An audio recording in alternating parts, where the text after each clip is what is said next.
تو حضرت امیر خسرو شعر پڑھتے تھے تو محبوب الہی بہت اچھا لکھا خسرو تم نے، مگر سعدی شیرازی کی بات الگ ہے، سعدی کی بات ہی الگ ہے۔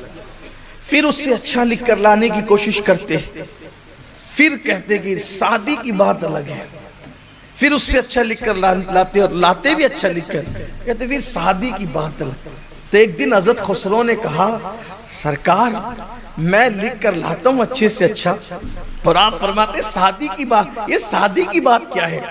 تو اپنی چادر ڈال دی سر پہ، چادر سر پہ ڈالی تو کیا دیکھا کہ حضور کی محفل سجی ہوئی ہے،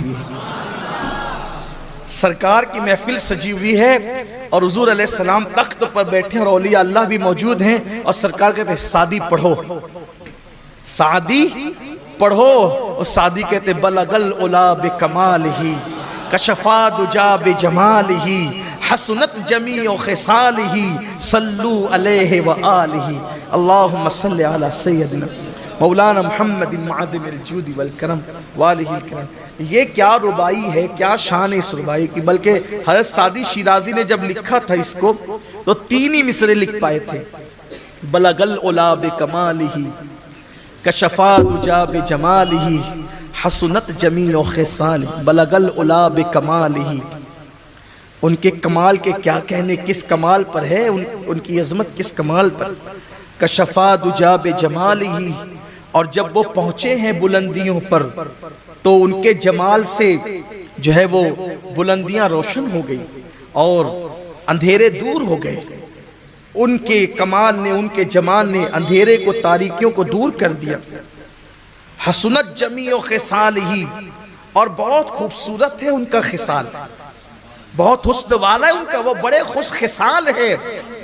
3 مصرے بنے، چوتھا بنتا نہیں تھا۔ لکھنے والے شاعر کے لیے اس وقت بڑے امتحان کی گھڑی ہوتی ہے جب وہ ایک مصرع لکھ دے اور دوسرا مصرع نہ بنے۔ یہ بڑی کھاتے کھاتے آدمی گم ہو جاتا ہے کہ کیا لکھوں، نیند اڑ جاتی، کروٹ بدلتا ہے، جب آمد شروع ہوتی ہے تو کروٹ، نیند نہیں آتی۔ جو لکھنے والے ہوتے ہیں ان کی بڑی عجیب پوزیشن ہوتی ہے، بیٹھتے محفل میں دماغ کہیں اور ہوتا ہے۔ کبھی کبھی تو ایسا بھی ہوتا ہے کہ بات کسی اور کے ساتھ ہو رہی ہوتی ہے، کہنا کچھ چاہتے ہیں نکلتا کچھ ہے، کیونکہ دماغ کسی اور طرف چلتا رہتا ہے۔ ابھی وہ تخیلات کی پرواز ہو رہی ہوتی ہے، جہاں پرندے نہیں جا سکتے وہاں تخیلات کی پرواز ہوتی ہے کیفیت۔ اب بلغ العلا بکمالہ کشفا دجا بجمالہ حسنت جمیع خصالہ، بلغ العلا بکمالہ کشفا دجا بجمالہ حسنت جمیع خصالہ۔ اب پڑھتے پڑھتے چوتھا آتا ہی نہیں، نیند آ گئی۔ سرکار نے پوچھا سعدی کیا بات ہے؟ کہا سرکار 3 مصرے بنے ہیں، ربائی کے چوتھا بنتا نہیں، کہا 3 کیا ہے؟ تذکیہ بلغ العلا بکمالہ کشفا دجا بجمالہ حسنت جمیع خصالہ۔ سرکار چوتھا آتا نہیں تو حضور نے چوتھا خود دیا، صلو علیہ وآلہ۔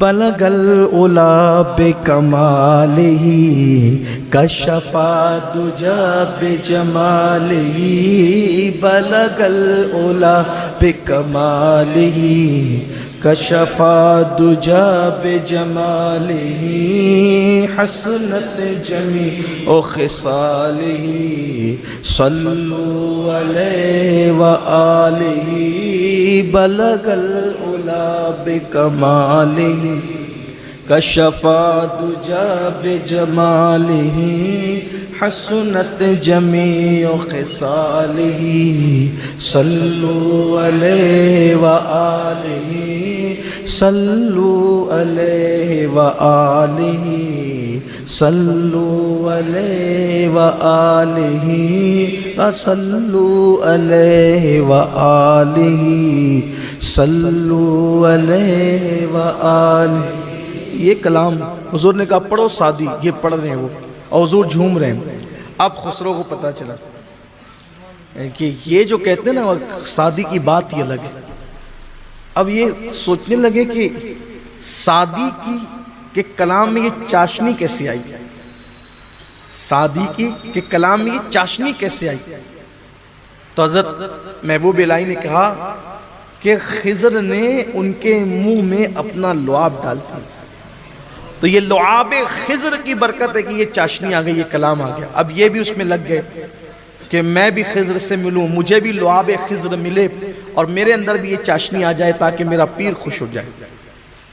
ایک دن حضرت خضر سے ملاقات ہو گئی تو کہا کہ سعدی کی زبان میں چاشنی کیسے؟ کہا کہ ہم نے اپنا لعاب ڈالا. تو کہا کہ مجھے بھی دے دو. کہا نہیں، اب وہ نہیں مل سکتا، اس لیے کہ وہ مقدر تھا سعدی کا، وہ سعدی کو مل گیا. اب وہ سعدی کو مل گیا، اب کسی کو نہیں مل سکتا. وہ آئے تو چہرہ اترا ہوا تھا. حضرت محبوب الہی نے کہا خسرو کیا بات ہے، چہرہ کیوں اترا ہوا ہے؟ عرض کرتے ہیں حضور کچھ نہیں، کچھ تو ہوا ہے خسرو بتاؤ نا کیا بات ہے. عرض کہ حضور حضرت خضر ملے تھے.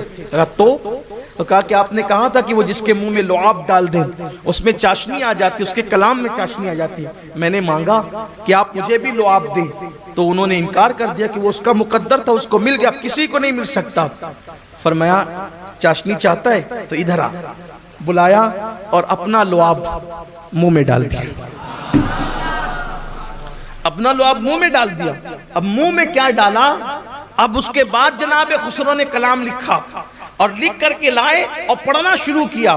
تو کیا دیکھا کہ ایک ایسا اجنبی خوبصورت انسان آتا ہے اور آ کر بیٹھتا ہے اور محفل میں خوب داد دیتا ہے اور محفل ختم ہوتی تو خاموشی سے چلا جاتا ہے. تو حضرت محبوب الہی سے پوچھا سرکار آج اپنی محفل میں ایک شخص ایسا اجنبی آیا جو کبھی نہیں آتا تھا اور آنے کے بعد جو ہے بڑی داد دی، محفل کے بعد چلا گیا اٹھ کر کے، کون تھا؟ فرمایا بیٹے وہی تو شیخ سعدی شیرازی تھے. ہمارے منہ کا جو لعاب تمہیں نصیب ہوا ہے اللہ نے وہ چاشنی عطا کر دی کہ سعدی کا کلام اور لوگ سننا چاہتے ہیں اور سعدی تمہارا کلام سننے کے لیے تشریف.